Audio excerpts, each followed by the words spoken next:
Caroline Mitchell here. I'm an ex-police detective and crime thriller author, and today I'll be talking about the strange disappearance of Asha Degree. In the early hours of the morning on the 14th of February in the year 2000, 9-year-old Asha got out of bed, took her book bag and crept out of her family home. After walking for over a mile, she ran into a wooded area and she hasn't been seen since. Her family have been left devastated, and everyone asked the same question: why? Well, today I'll be bringing you the latest updates on the case, so stay tuned for more. So we go to Shelby in North Carolina in the year 2000. Shelby is a small southern town that's described as having a country city feel, and it has an active church and community lifestyle with rows of restaurants lining the generous pavements, and it's a place where generations of family have grown up. Asha was just 9 years old, 4'6", and weighed about 60 pounds. She lived with her mother Aquila, her father Harold, and shared a bedroom with her brother O'Brien, who was a year older than her. They lived in a rented 2-bedroom duplex in Oakcrest Drive, which was in a quiet residential neighbourhood about 5 miles north of Shelby. Aquila and Harold were very protective of their children, and they worked hard to teach them right from wrong, taking them to the Missionary Baptist Church every week. Asha enjoyed her Bible studies, and she was described as an outstanding student at the Falston Elementary School, where she was often named Student of the Week, and she had a perfect attendance record, and she was talented at science, maths, reading and writing, and she just finished reading the book The Whipping Boy. Now it's interesting to note that the book is about a pair of boys who ran away from home only to get kidnapped by bandits later on. Asha had dreams of becoming an author and illustrator when she grew up. She was also good at sports, and she was the star player on her basketball team. In one way, Asha and her brother lived sheltered lives. They had limited access to television and zero access to computers, as their parents wanted to protect them from the dangers of the outside world. But equally, they were responsible for their age. They got themselves out to the school bus every morning, and they were trusted with their own house key, letting themselves in after school while their parents were at work. And their mother Aquila, she worked in a piano factory in nearby Lincoln Town, and their dad Harold was a dock loader for PPG Industries in Shelby. Every school day, Aquila would wake her children at about 6:30 before she left for work, and they would dress and feed themselves before catching the school bus on their own. After school, the kids knew to have their homework and chores done by the time their parents came home. Now, it's said there was nothing unusual in the run-up to this event, and Harold's mother and sister lived just a short distance away, so there was family all around them. On Friday the 11th of February, Asha spent the day at her aunt's house before going to basketball practice in the afternoon. And on Saturday, Asha and O'Brien played separate basketball games at Burns Middle School. But Asha fouled out with only 3 minutes left in the match, and she was very upset as a result, and she started limping around the stadium, pretending to be injured. And Asha's mother corrected her behaviour, telling her that someone had to lose, and she quickly cheered up as she watched her brother play. That night, Asha went to a slumber party at her 15-year-old cousin's house, where they stayed up late watching Soul Train and Showtime at the Apollo. And it said she was in a good mood as they'd been playing on the trampoline, dancing and laughing and having fun. The next day, on Sunday, it was February the 13th, Asha's parents picked her up and brought her and her brother to church. Afterwards, they visited her cousin, and Asha's grandmother gave her a bottle of perfume and some Valentine's Day sweets. Now, some of the timings about what happened that evening have been reported differently, so I'm going to give you the most consistent account that I found. That evening back at home, Asha was tired, and she hadn't had much sleep, from the slumber party, and it said that she napped at about 6:30 in the evening. 2 hours later, she was woke by a loud thunderstorm, and she joined her family in the living room to watch TV. At about 9 o'clock that night, a car crashed into a utility pole in Lawndale, and there was a massive power outage as a result, so Aquila told the kids they could go to bed and get washed early in the next morning. And it said at about 11:30, Harold popped out to the shops to buy some Valentine's Day chocolate in preparation for his wedding anniversary the next day, and he came home and fell asleep on the sofa. And it was about midnight that the power came back on, and Aquila told Harold to move the kerosene lamp that he'd been using. And he was wide awake by then, so he watched TV for a couple of hours before going to bed at 2:30 in the morning. But he did check on the kids first, and later said that they appeared to be fast asleep. So it was in the early hours of Monday, February the 14th, that O'Brien heard his sister moving about in her bed during the night. He also heard her get up to use the bathroom, but that wasn't unusual, so he went back to sleep. But at some point in the night, Asha grabbed the bag that she had packed and quietly slipped out of the safety and comfort of her home to face the bitter, cold February winds and storms outside. Her head bowed against the wind and rain. She started walking south on Highway 18th, and she wasn't even wearing a coat or sufficient clothing to keep her warm and dry.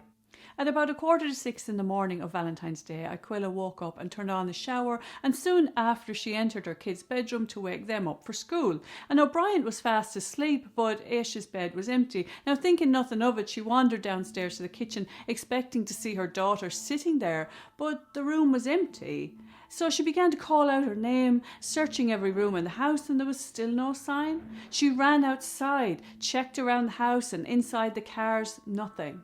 By now, panic had set in, and she woke up her husband, and he rang his mum and sister, asking them if Asha had turned up at their door. And when relatives said no, Harold called the police, and this was 6:39 a.m. He had a rapid response as by 6:45, Sheriff Dan Crawford and officers from the Cleveland County Sheriff's Office approached. Over the next few hours, they pulled out all of the stops as they organised volunteers, search and rescue personnel, a helicopter, bloodhounds and investigators from the Sheriff's Office and State Bureau of Investigation. And I was so impressed to learn of the officers' instant reaction to this case, and it was very heartwarming to hear of them dub Asha as Shelby's sweetheart in later press releases. But despite their efforts and the involvement of the local community, there was no sign of the little girl. Officers tipped off the Degree home that afternoon, and there was no signs of forced entry, and they weren't able to tell if she'd used the front or the back door because both could be opened from the inside without key.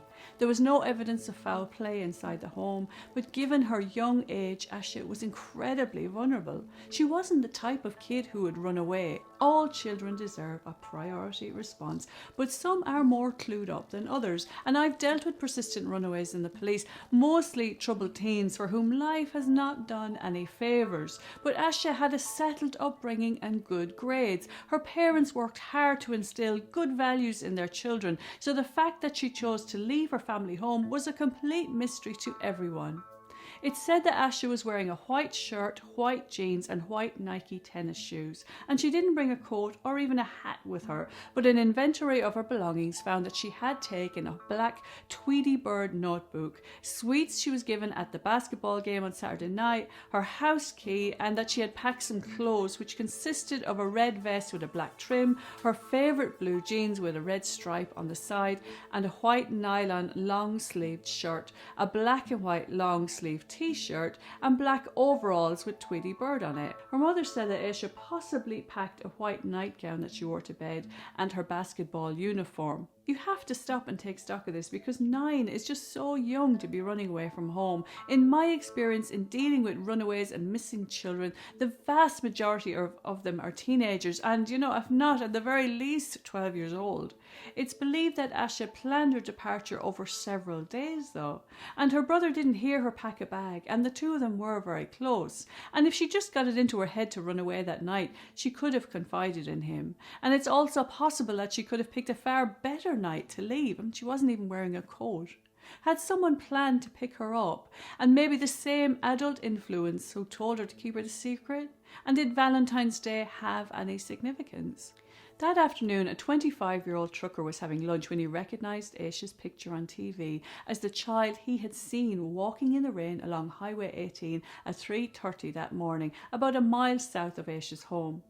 "I seen the little girl walking down the road with her book bag," he later said. "She had on a little dress and white tennis shoes, and her hair was in pigtails. I went back, but she never did look up at me. She looked like she knew where she was going. She was walking at a pretty good pace." Realising it was a child, Jeff stopped and turned around his 10-wheeler, concerned for her welfare, and he circled several times before the girl ran into the woods and out of sight. Now, to me, that sounds like she was hiding from him because she was scared of speaking to strangers, not because she didn't want help, which is what makes what happened later all the more puzzling. At 4:15 that morning, a former police deputy at the Cleveland County Sheriff's Office was trucking northbound on the Highway 18 with his son when they saw who they later described as a small person walking down the road. It was a small figure wearing light-coloured clothing, he said. I thought it was a woman. I couldn't really tell if it was a child, and I thought maybe it was a domestic violence thing where a woman left the house and I was out walking. He placed the sighting at 1.3 miles south of Asha's home, just before the intersection of highways 18 and 180, and concerned that she'd get run over, he messaged the other truckers on their CB radio to be on the lookout. He later stopped off at Falston before driving up to Chicago, where he heard about Asha's disappearance during a phone call with his wife. Now, you have to remember, this is a long time ago. People didn't use mobile phones 20 years ago, so it was harder to report things as quickly as you can now. But the next day, he did return to Shelby and reported the sighting in person. The police took these sightings very seriously and began combing a 5-mile radius, but it didn't bear any fruit. And they wondered if Asha was involved in a hit and run, or if her little body succumbed to the elements on what was a wicked night. Driver checkpoints were set up, but failed to turn up any leads. Bloodhounds never caught the scent, and this was put down to the bad weather. Aquila and Harold were quickly ruled out as suspects. Detectives say that the Degrees have always been cooperative with the investigation and have bent over backwards to help find their daughter. They allowed authorities to search their home and insisted on a lie detector test, which they passed. As Sheriff Crawford said, there was no and is no evidence whatsoever to indicate this mother or father or child are responsible for Asha's disappearance. And I agree with these findings. There is no doubt in my mind that her parents or even her brother weren't involved. On February the 15th, search volunteers asked Raleigh and Debbie Turner, who lived 1 mile south of the Degree home, if they could check the property for Asha. They readily agreed and joined in with the search, checking the old shed, which is about 300 feet from the road. It was used for storing furniture for their upholstery business, and it was there that items were found. Detective Wayne Thomas Crawford said the most significant find was a pencil that had the word Atlanta on it, as the Degree family had had their reunion there. Raleigh Turner found a yellow hair bow, candy, a green marker and a white pencil with writing on it in their old building. There was a little picture next to their tractor, said Turner, who found the item. There was a hair bow which was 1.5 inches long. It's plastic and it had a little teddy bear on it, and it was solid yellow, which they also discovered. But the strange thing is, while the items were believed to have belonged to Asha, nobody could identify the child in the wallet-sized photograph. Reverend Mackie Turner, a neighbour who kept 6 beagles in a dog lot behind his shed, said his dogs normally barked if anyone approached, but they didn't hear anything that night. Another neighbour reported nothing suspicious, and no one in Asha's family or school knew the girl in the photo, and they quickly identified other items as Asha's. Her friends stated that the candies came from a treat bag that they received at the end of the basketball game on Saturday night. But that was it with regards evidence found. On February the 20th, after 3 days of searching and 9,000 man-hours, the search for Asha was called off. And this wasn't because they didn't care. It would have been because they had exhausted their resources and the case was still receiving tip-offs, which would have been better dealt with by putting heads together in the office rather than feet on the ground. In policing, there's a time for physical action and a time for a meeting of minds, but unfortunately neither would give the officers the results they wanted at that time. The biggest question was, why did Asha Degree run away? She didn't appear to be a victim of bullying or abuse. She had a good support network with regards family and had lots of friends. Her parents couldn't understand what happened, saying that she was frightened by storms and deathly afraid of dogs. And yet the Cleveland County Sheriff's Office, the SBI and the FBI have always believed that Asha left the house voluntarily and that she'd planned it out in advance. And Asha's parents wondered if she left because she was upset about the basketball game, as according to Aquila, she kept talking about it throughout Saturday night and Sunday. The following month, Sheriff Crawford hired Kimberly Poyer, a child interview expert with the Department of Justice, to interview Asha's brother, O'Brien, and some of Asha's friends. And her friends mentioned that Asha showed them a few dollars in her wallet on February the 10th, and it's unknown where she got the money from or whether she still had it when she disappeared. The Degree family appeared on the Montel Williams show and America's Most Wanted to bring attention to their case, and even the Oprah Winfrey show gave Asha's case a mention too, and rewards were put up, but still nobody came. The Degrees put up a billboard at the spot where Asha was last seen running into the woods. That same day, Sheriff Crawford updated that his department had contacted local sex offenders, which is par for the course in a case like this. The FBI created a psychological profile of Asha's abductor, and that has not been released to the public. Now, I've come across such profiles during my career in the police, and they're usually quite broad-ranging by nature, and it's a guide for investigators' eyes only, as they wouldn't want members of the public discounting any possible suspects because they didn't fit this profile. In the summer of 2000, things would take a twist when a former classmate of Asha's mother confessed to being involved in Asha's disappearance, and he claimed that him and another man had made a drug deal that night and were driving home when they accidentally hit her with their car, and they later took a fishing trip to Moss Lake and dumped her in the water. Now, authorities dragged the lake twice and searched Highway 18 for any evidence of a hit and run, but found nothing, and it's believed they made up the story in hopes of getting a better deal in a bank robbery case which he was being investigated for at the time. And it's seen as a bargaining chip. I'll tell you where she is if you go easy on me.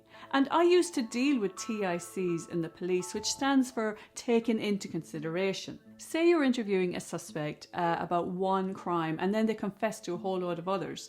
Well, their willingness to help would be taken into consideration during sentencing. But this wasn't the case with regards Asha, and it's believed that they were lying to get themselves a better deal. But this wasn't the end of this case. On the afternoon of the 2nd of August in 2001, 26 miles north of Asha's home, grading contractor Terry Fleming was etching a driveway onto a hillside along Highway 18 when he unearthed something bulky wrapped in a thick black plastic bag. And inside was a beige and black book bag containing Asha's name and phone number. Although the name didn't immediately register with Terry, he still found the contents of the bag really strange enough that he didn't feel comfortable with it. He wasn't able to call anyone in the area as he didn't have cell service at the time, so he wrote down the information and decided to call the number later out of curiosity more than anything else. The next morning he told his wife, who recognised Asha's name, and got him to call the police. According to Sheriff Crawford, the book bag was double wrapped in black bin bags and looked like it had been buried at the location for some time. He also said that up to 99% of its contents belonged to Asha. Now, officers were tight-lipped about exactly what was in that bag, but the Charlotte Observer reported that it included a pencil case, a sheet of paper, and some clothes. Officers found the search of the area tough, though, with its rough terrain and thick undergrowth of vegetation, and it was so difficult to navigate that only trained professionals were allowed access. They said it was a fluke that the bag was discovered at all, and they searched up to 3 miles from where the book bag was found. Cadaver dogs alerted to 3 areas close to the bag, but turned up nothing. Searchers found animal bones and a pair of men's khaki pants, but it's unknown if they had any connection to Asha's case, so it was back to the drawing board. But they didn't give up, and further searches covered the entire highway between Asha's home and where the book bag was found in Laurel Creek. Sadly, nothing of relevance was found. So what's the latest updates on the Asha Degree case? In January 2014, detectives began looking into 57-year-old Donald Ferguson, and he had been arrested for the murder of 7-year-old Shalonda Poole in Greensboro, North Carolina, but detectives were unable to link him to Asha's disappearance. In May 2016, the FBI announced that they were looking for a dark green car which had rust around the wheel wells, and Cleveland County Sheriff Alan Norman stated that the vehicle was occupied 2 times, meaning there were 2 people inside. But officers would not disclose any further details of the investigation, and it said that Asha may have been sighted getting into the car. On October the 8th in 2018, in the Cleveland County Sheriff's Office, they released 2 pieces of evidence with regards to Asha's case, and one was a copy of the Dr. Seuss book, McElligot's Pool, which had been checked out of the Falston Elementary School library sometime early in the year 2000. And the second piece of evidence was a New Kids on the Block concert t-shirt or nightshirt, and authorities would not reveal how they found these pieces of evidence or why they believed them to be significant in Asha's case, but Sheriff Norman mentioned that they have made other important discoveries that have not been released to the public, some which have advanced the investigation. In February 2015, the FBI announced that they were re-examining the case and re-interviewing witnesses. And they also announced a reward of up to $25,000 for information leading to the arrest and conviction of the person or persons responsible for Asha's disappearance. And a community group was offering an additional $20,000 reward. In November 2020, an inmate named Marcus Mellon, who was convicted of crimes against children, wrote a letter to the Shelby Star claiming that Degree was murdered and he knew where to find her. In his letter to the Star, Mellon says he has information and asked to be passed along to the FBI. Mellon asked investigators to visit him to find out what happened, and he wrote, "Asha Degree has been missing for over 20 years. About 4 months ago I had found out the whereabouts and what happened to her. She was killed and then took and buried. I do know how and I do know what town she is in, and I hope you get this letter. Do come and see me, it's on the up and up." Cleveland County Sheriff Alan Norman said the tip will be followed up on, where Mellon is nearly serving 14 years in Alexander Correctional Institute. But the sheriff did note that sometimes inmates have ulterior motives, such as bargaining for preferential treatment. And look, this isn't the first time this has happened with regards to Asha's case. Access to the prison has been limited over lockdown, and people have said, why don't the officers just talk to him over Zoom or over the phone? But many prisons don't have that technology, and if they do, it can be laggy at times. And when you interview a suspect, there is a lot more to it than just words. It is worth waiting a short time to gauge his body language and facial expressions. There's nothing quite like meeting someone in person when you want to talk about a case. So what's my theory on the strange disappearance of Asha Degree? Well, this is a bizarre case which goes against all the norms. As I've said, Asha's age is the first thing that stands out. She was so young, and it makes me believe that she wasn't just leaving on a whim. It appears that this has been planned, so it also makes sense for her to have met someone who she trusted to keep her safe. Asha was a popular girl and came from a place where people looked after their own. She was embedded in the church, she attended games, and places where people mixed with her, adults she knew and trusted. Her parents wouldn't allow her a computer in case of stranger danger, but sometimes the wolf is closer to the door than you think. In my experience, the type of people who want to harm children embed themselves in the very places where they come into close contact with them. And it said Asha was seen getting into the car, yet she ran away into the woods when a truck driver tried to stop to help. And she packed for an overnight stay at the very least. Perhaps a secret slumber party where other girls, like the little one in the photograph, was found. Or perhaps that photo belonged to someone else who was involved, and maybe it wasn't their first time to meet a little girl like Asha. It's possible that she escaped when she realised something was wrong, hiding out in the shed until she was recaptured or found by this predator that she came into contact with. Now, these are only my theories, and I speak with the utmost respect for Asha's family, which is why I'm being careful with my words. And as for a chance encounter, well, according to a local, Shelby does have a population of 20,000 people, but the Degrees lived out in the sticks. They say that this stretch of Highway 18 is a lonely country road, and it's so rare to see people walking along it during the day, much less in the middle of a stormy night. And it's hardly the place for someone to go cruising for a child, unless this was a chance encounter, where it is possible. Many people have wondered if there was a hit and run, as on such a night visibility was poor, but it's the burial of the book bag that begs the question, was this organised? And why bury a bag with her name and phone number inside?